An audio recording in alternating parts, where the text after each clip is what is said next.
কয়েকদিন যাবৎ সামাজিক যোগাযোগ মাধ্যমে একটা বিষয় খুব চালাচালি হচ্ছে। সেটা হচ্ছে অবাধ্য স্ত্রীকে স্বামী ভরণ-পোষণ দিতে বাধ্য না। এটা ১৯৬২ সালের একটা মামলার রেফারেন্স দিয়ে আলোচনা হচ্ছে। মামলাটা হচ্ছে 14 ডিএলআর এ রিপোর্টেড। আ মিতা খান ভার্সাস হিমায়ত বিবি। এই মামলায় আদালত বলেছিলেন যে, স্ত্রী যদি অবাধ্য হন, তাহলে সেই অবাধ্য স্ত্রীকে ভরণ-পোষণ করতে স্বামী বাধ্য হবেন না। সেটা নিয়েই আজকে আলোচনা করব।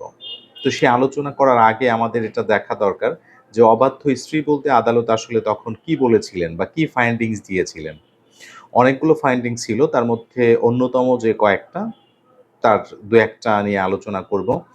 প্রথমত হচ্ছে স্ত্রী যদি disobedient হন।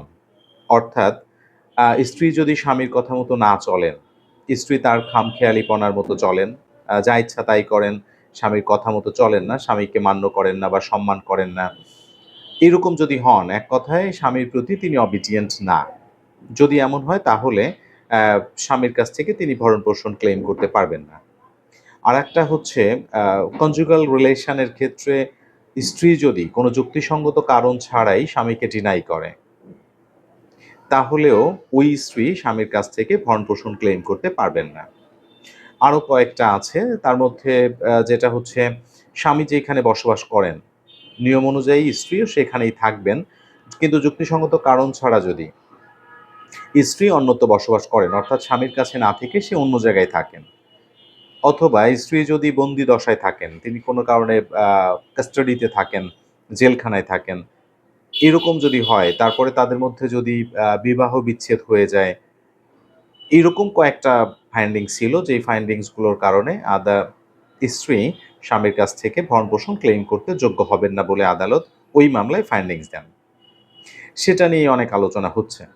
কিন্তু তার পরবর্তীতে ১৯৬৭ সালে আরেকটা মামলায় উচ্চ আদালত আরেকটা ফাইন্ডিংস দেন। সেটা হচ্ছে যুক্তিসঙ্গত কারণে যদি স্ত্রী স্বামীর থেকে আলাদা থাকেন, অথবা স্বামী যদি স্ত্রীকে এমন কোনো পরিস্থিতির মধ্যে ফেলে দেন, যেখানে আসলে স্ত্রী তার ওরকম আচরণ করতে বা ওরকম পরিস্থিতির শিকার হয়, তাহলে তিনি ভরণ-পোষণ দিতে বাধ্য হবেন।